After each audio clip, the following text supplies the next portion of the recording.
Hello friends, तो मैं आप सबका स्वागत करता हूं आपके अपने YouTube channel LOL classes learning in fun way में। तो दोस्तों, हमने अपने प्रीवियस लेक्चर में विभाजकता के नियम पर बात की थी, जिसमें मैंने आपको अलग अलग संख्याओं के लिए विभाजकता का नियम किस प्रकार से प्रयोग में लिया जाता है इस बारे में आपको बताया था।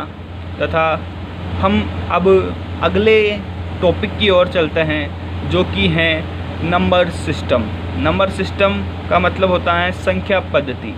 तो इस पद्धति में क्या होता है तो देखते हैं। तो इस पद्धति के आधार पर संख्याओं को निम्न वर्गों में वर्गीकृत किया जाता है।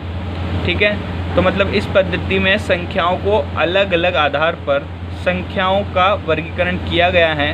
तो इसमें सबसे पहली जो संख्या आती है वह है प्राकृत संख्या, जिसको प्राकृतिक संख्या या नेचुरल नंबर से भी बताया जाता है।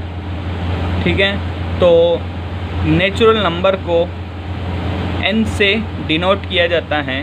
तथा यह नंबर क्या होता है, तो वे नंबर जो 1 से स्टार्ट होते हैं तथा 1 के बाद 2, 2 के बाद 3, 3 के बाद 4 तथा इसी प्रकार यह इसी क्रम में चलते रहते हैं। 4 के बाद 5, फिर 6, फिर 7 और ऐसे ही चलते रहेंगे और कभी समाप्त नहीं होते।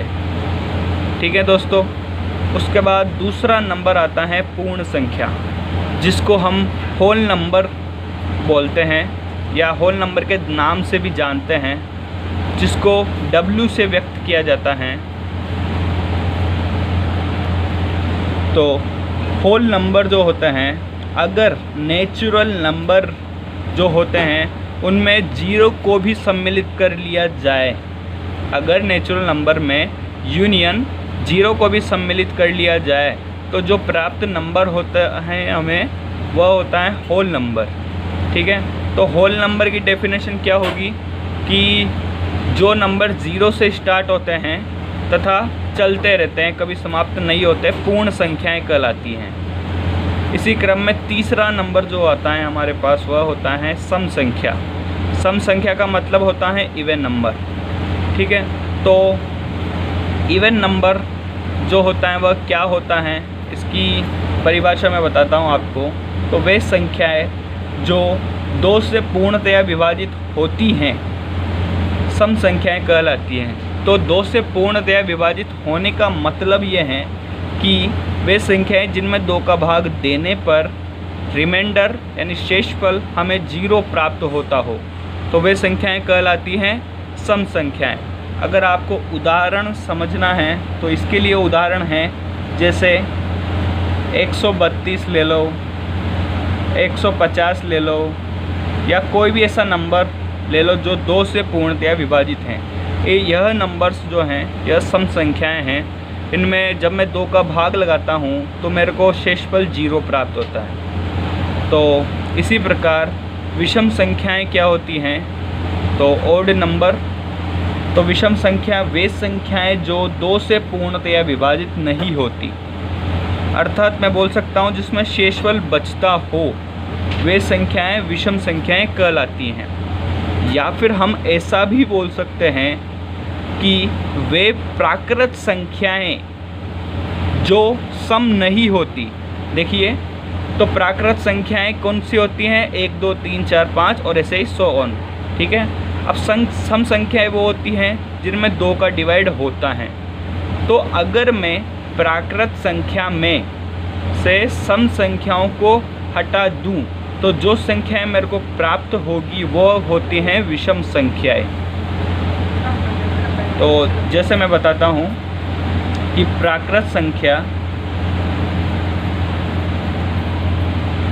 माइनस सम संख्याएं बराबर विषम संख्या। जैसे विषम संख्याओं का एग्जाम्पल ये हैं 1, 3, 5, 7, 9, या ऐसे ही हम देख सकते हैं कोई भी एग्जाम्पल, जैसे 131 हैं, 133 हैं। यह सभी संख्याएं जो हैं यह विषम संख्याएं कहलाती हैं, क्योंकि इनमें 2 का भाग पूरी बार नहीं जाता, शेषफल 1 बचता है। तो इसी क्रम में हम आगे बढ़ते हुए आगे बढ़ते हुए पूर्णांक संख्याओं पर चलते हैं। तो पूर्णांक संख्याएं होती क्या हैं? तो पूर्णांक संख्याओं का मतलब होता है इंटीजर्स। तो इंटीजर्स को समझने के लिए हम एक एग्ज़ाम्पल से समझते हैं। जिस प्रकार हम बोलते हैं कि जैसे अपन सब तो होते हैं वास्तविक दुनिया में, ठीक है। अब जैसे आगे मैं कोई मिरर लगाता हूँ, ठीक है, ये कोई मैंने मिरर लगाया। अब इसमें अगर कोई लड़का इसमें देख रहा है तो उसकी इमेज उसको इस मिरर में यहाँ उल्टी दिखाई देती है, ठीक है। तो इसी प्रकार मैं बोल सकता हूँ 0 जो होता है वह पूर्णांक संख्याओं का मिरर होता है, यानी कांच होता है। तो जैसे ही कोई भी संख्या उस मिरर के अंदर देखती है तो उसको उसका विपरीत चिन्ह वाली संख्या प्राप्त होती है। जैसा कि 1 देखेगा तो उसको -1 प्राप्त होगा, 2 देखेगा तो उसको -2 प्राप्त होगा, 3 देखेगा तो उसको -3 प्राप्त होगा। तो यह तो हुआ यह तो हुआ कि जो हमने ट्रिक से समझा। और अगर मैं बोलूं कि इसकी डेफिनेशन क्या होती है तो डेफिनेशन भी आप सब लिख सकते हैं, जो कि इस प्रकार हैं कि ऋण संख्याओं तथा धन संख्याओं के मिश्रण तथा 0 को भी लेते हुए जो मिश्रण प्राप्त होता है वह इंटीजर्स कहलाता है। हाँ तो दोस्तों, पूर्णांक संख्याओं के बाद संख्याओं का अगला टाइप हमारे पास आता है, वह है परिमेय संख्याएं, रेशनल नंबर। तो वे संख्याएं जिनको बटे के रूप में प्रदर्शित किया जा सकता है वह परिमेय संख्याएं कहलाती हैं। तो बटे से मेरा मतलब क्या है? बटे से मेरा मतलब है कि जिनको 2/3, 4/5 इस फॉर्म में लिखा जा सके। तो यहाँ पर मैंने एक और डेफिनेशन लिख रखी है कि बटा का मतलब होता है कि जिनको p/q की फॉर्म में लिखा जा सकता है, जहाँ पर q की वैल्यू जो है 0 नहीं होना चाहिए, क्योंकि अगर q की वैल्यू 0 हो जाएगी तो यह एक इनडिटर्मिनेंट फॉर्म यानी अनिर्धार्य रूप बन जाएगा, जो कि एक स्टैंडर्ड मैथ्स का टॉपिक है। तो उसको नहीं लेते हुए q को हम कभी भी 0 नहीं लेंगे, ठीक है। तो आप समझ गए परिमेय संख्याएं किन्हें कहते हैं। तो अगर मैं आप सबसे पूछूं कि 1.2 जो होता है यह एक परिमेय संख्या है या नहीं है, तो आप सबका आंसर होगा कि यह परिमेय नहीं है। जैसा कि आप सही बोल रहे हैं, लेकिन अभी तक तो यह परिमेय नहीं है, लेकिन मैं इसको परिमेय संख्या बना सकता हूँ। कैसे? इसका मैं बटा हटाता हूँ तो 12/10 हो जाएगा, जिसको मैं काट सकता हूँ तो यह बन जाएगा 6/5। तो 6/5 जो होता है 6/5, यह एक परिमेय संख्या होती है।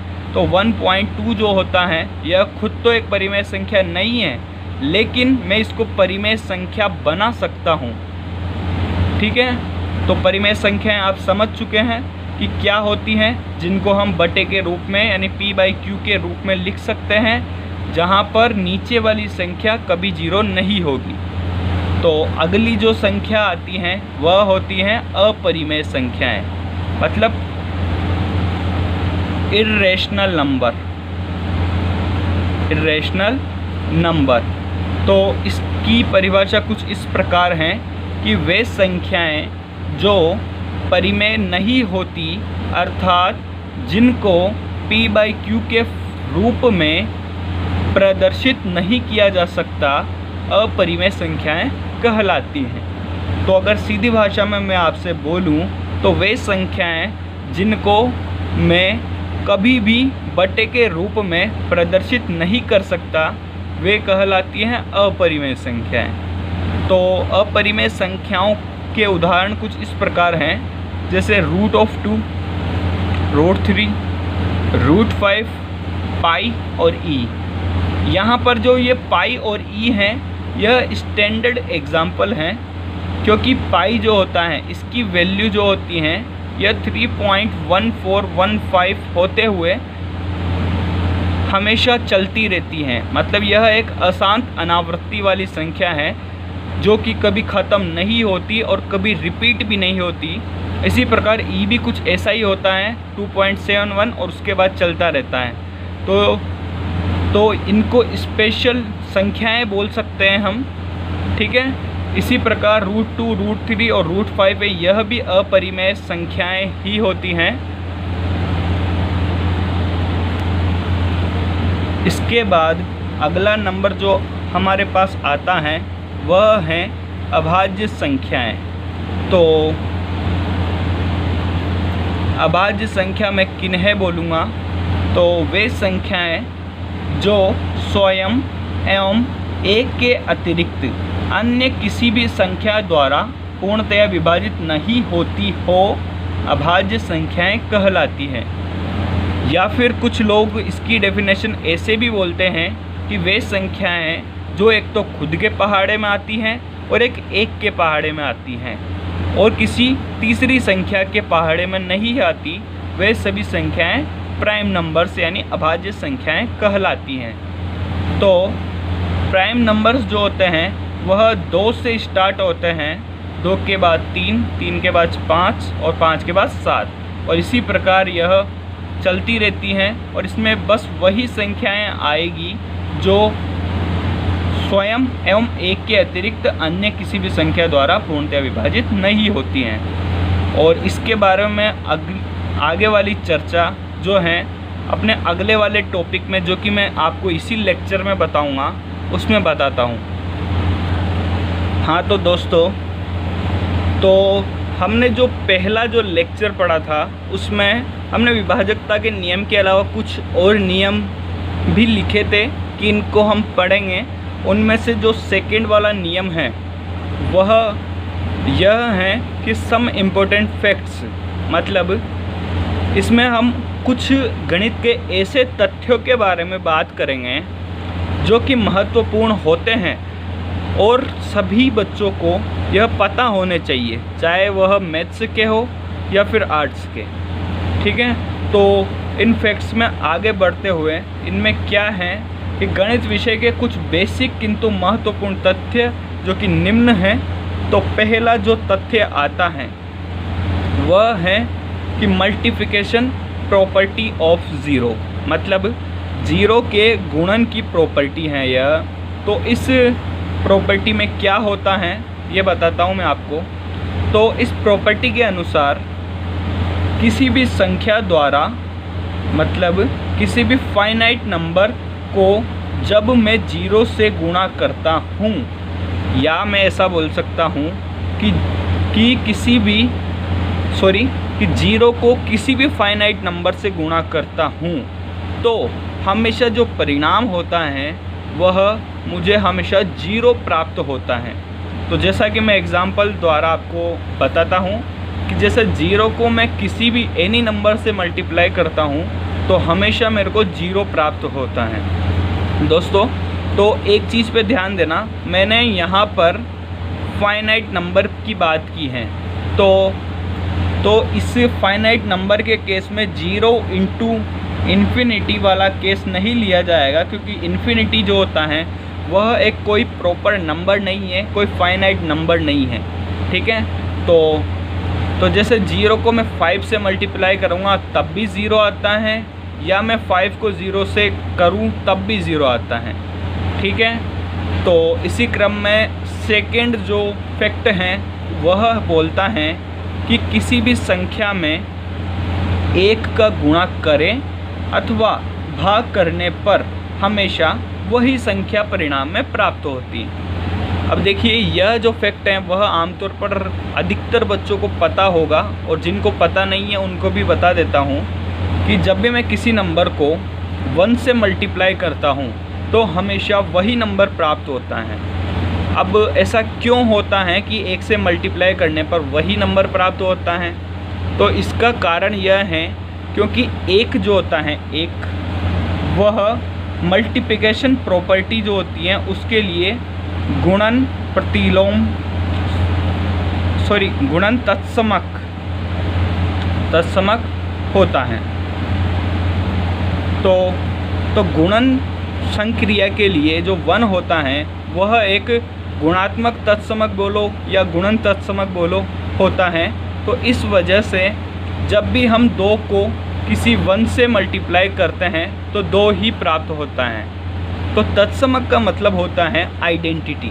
तो गुणन के लिए आइडेंटिटी क्या होती है? 1। तो 2 × 1 = 2 प्राप्त होगा। इसी प्रकार 2 में जब 1 का भाग दिया जाता है तो हमेशा 2 ही प्राप्त होता है। ठीक है। इसी प्रकार 0 में जब मैं 1 का भाग देता हूँ तो 0 ही प्राप्त होता है, क्योंकि भाग हमसे यह बोलता है कि 1 को मैं ऐसी कौन सी संख्या से गुणा करूं कि मुझे 0 ही प्राप्त हो जाए। ठीक है। जैसे देखो, जब मैं 1 को 2 से मल्टीप्लाई करता हूं तो वापस से 2 ही प्राप्त हो रहा है। या फिर इसको ऐसे समझते हैं कि जैसे मैं 4 में 2 का भाग देता हूं तब 2 प्राप्त होता है। इसका मतलब है इस 2 को जब मैं इस वाले 2 से गुणा करता हूं तो मुझे ये 4 प्राप्त होता है। तो इसी प्रकार मैं बोल सकता हूं कि जब इस वाले 1 को मैं इस वाले 0 से गुणा करता हूं तो मेरे को 0 ही प्राप्त होता है। ठीक है। इसी प्रकार इस क्रम में आगे बढ़ते हुए थर्ड वाला जो फैक्ट है उस पर चलते हैं।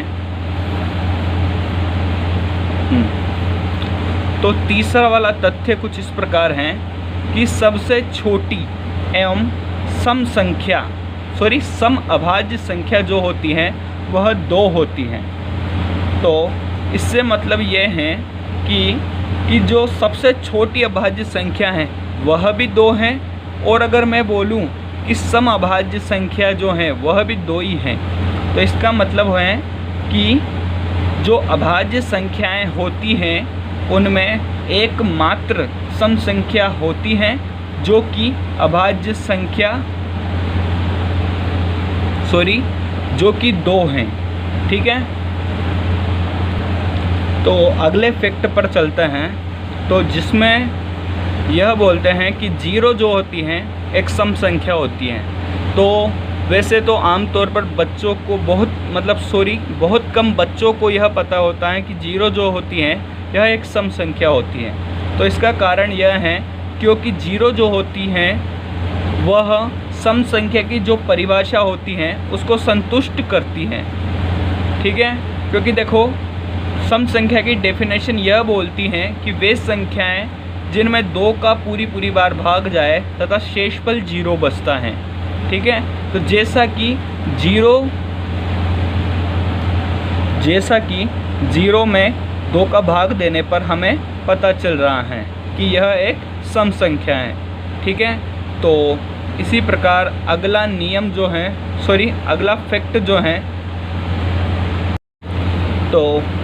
फैक्ट जो है वह है कि 1 जो होता है मतलब 1 को अभाज्य संख्याओं में सम्मिलित नहीं किया जाता।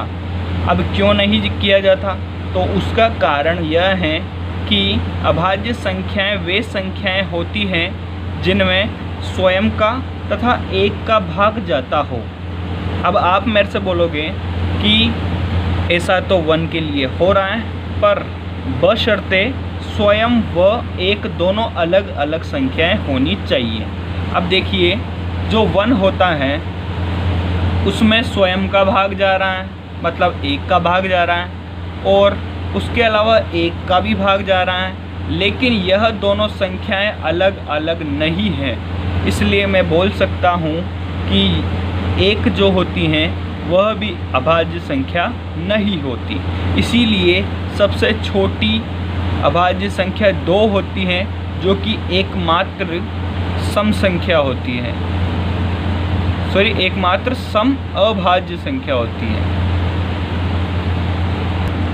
हाँ, तो अगला फैक्ट हमसे ये बोलता है कि √2 जो कि 2 का वर्गमूल है को पाइथागोरस कांस्टेंट नाम से भी जाना जाता है। ठीक है। तो अब वैसे तो यह चीज़ कम ही काम आती है कि √2 को पाइथागोरस कांस्टेंट बोलते हैं, ऐसा कम ही बच्चों को पता होता है। लेकिन फिर भी हमको मैथ्स के ऐसे छोटे छोटे फैक्ट्स जो हैं वह पता होने चाहिए। ठीक है, तो अगला फैक्ट जो है वह होता है कि जो पाई जो हैं और ई जो हैं यह दोनों जो हैं अपरिमेय संख्याएं होती हैं।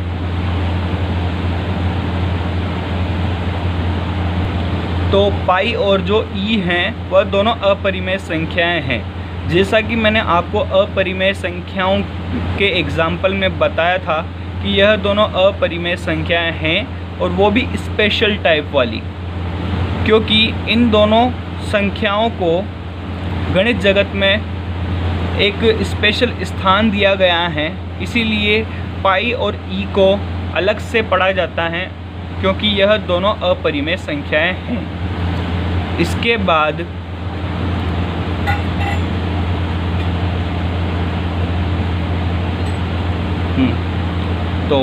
बाद जो अगला फैक्ट हमारे पास आता है वह कुछ ऐसे हैं कि 9 जो होता है उसको गणित जगत में मैजिक नंबर के नाम से भी जाना जाता है।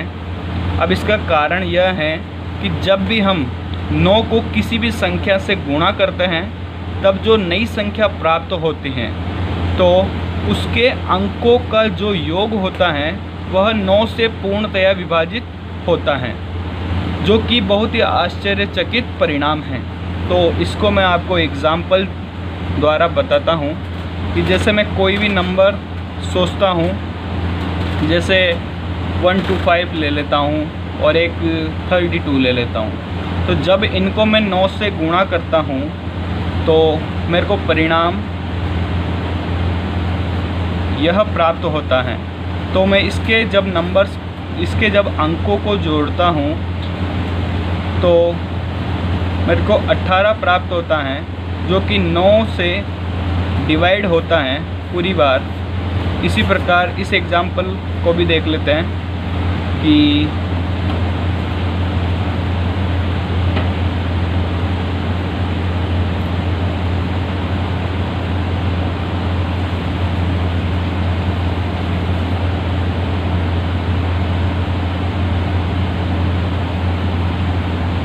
तो आपने देखा कि कोई सा भी मैं नंबर ले लूँ, उसको अगर मैं 9 से जब गुणा करता हूँ तो जो संख्या प्राप्त होती है उसके अंकों का योग हमेशा 9 से पूरी बार विभाजित होता है। तो इसीलिए 9 को मैजिक नंबर बोला जाता है। अब वैसे तो यह जो परिणाम है इसका यह जो परिणाम है वैसे तो यह बहुत ही आश्चर्यजनक है, लेकिन फिर भी इसी कारण से 9 को मैजिक नंबर बोला जाता है, क्योंकि इसकी इस विशेषता के कारण। ठीक है, तो अगला फैक्ट जो हमारे पास आता है वह एक नंबर है कि जैसे 1769, तो आपने शायद सुना होगा कि 1769 जो है इसको हम रामानुजन नंबर के नाम से जानते हैं, क्योंकि यह नंबर जो है वह सबसे छोटी वह ऐसा है कि क्योंकि यह वह सबसे छोटी संख्या है जिनको 2 अलग अलग तरीक़ों से 2 संख्याओं के घन के सम के रूप में लिखा जाता है। अर्थात इसका मतलब है कि 1769 जो है वह 12 का क्यूब भी है और 1 का क्यूब भी है। ठीक है, इसी प्रकार इन दोनों का सम जो है यह भी 1769 ही प्राप्त होता है, और 10 का क्यूब करो और 9 का क्यूब करो, उन दोनों का सम करो तब भी यही प्राप्त होता है। तो इसको विशेष संख्या माना जाता है क्योंकि इसको 2 अलग अलग तरीक़ों से क्यूब के सम के रूप में लिखा जा पाता है। इसी कारण इसको विशेष संख्या बताया गया है तथा इसको नाम भी इसके निर्माता के नाम पर दिया गया है, जो कि रामानुजन संख्या के नाम से दिया गया है। ठीक है, तो जो लास्ट जो हमारे पास फैक्ट हैं यह काफ़ी इम्पोर्टेंट है, जिसमें मैं आपको बताता हूँ कि प्रतिलोम के बारे में। अब वैसे तो अगर आपसे कोई पूछता है कि 5 का प्रतिलोम क्या होता है, तो आपका आंसर होता है 1/5, जो कि सही भी है। लेकिन अगर मैं आपसे बोलूं कि 5 का प्रतिलोम जो है वह -5 भी होता है, तो आप कंफ्यूज हो जाओगे। ठीक है, तो मैं आपको इस बारे में बताता हूँ कि यह प्रतिलोम का क्या केस है। तो प्रतिलोम जो होता है वह 2 टाइप का होता है। पहला वाला योज्य प्रतिलोम, दूसरा वाला गुणात्मक प्रतिलोम या गुणन प्रतिलोम। तो योज्य प्रतिलोम जो है वह क्या होता है कि किसी भी संख्या कोई भी संख्या होती है, उसके विपरीत चिन्ह वाली जो संख्या होती है वह उसका योज्य प्रतिलोम कहलाती है। जैसा कि एग्जाम्पल में देखिए, 5 जो है इसका योज्य प्रतिलोम -5 होता है। ठीक है, क्योंकि इसका विपरीत चिन्ह वाला यह नंबर है। अब देखिए, अब किसी भी संख्या का आपको प्रतिलोम निकालना है तो हम बोल सकते हैं कि वह संख्या और योज्य प्रतिलोम दोनों का जो योग होगा ना, हमेशा 0 प्राप्त होना चाहिए। तो अगर मैं आपसे पूछूं कि 15 का योज्य प्रतिलोम क्या होगा, तो वह होगा -15। ठीक है, इसी प्रकार गुणात्मक प्रतिलोम क्या होता है कि किसी संख्या का गुणन प्रतिलोम या गुणात्मक प्रतिलोम, जिसको मैं बोल सकता हूँ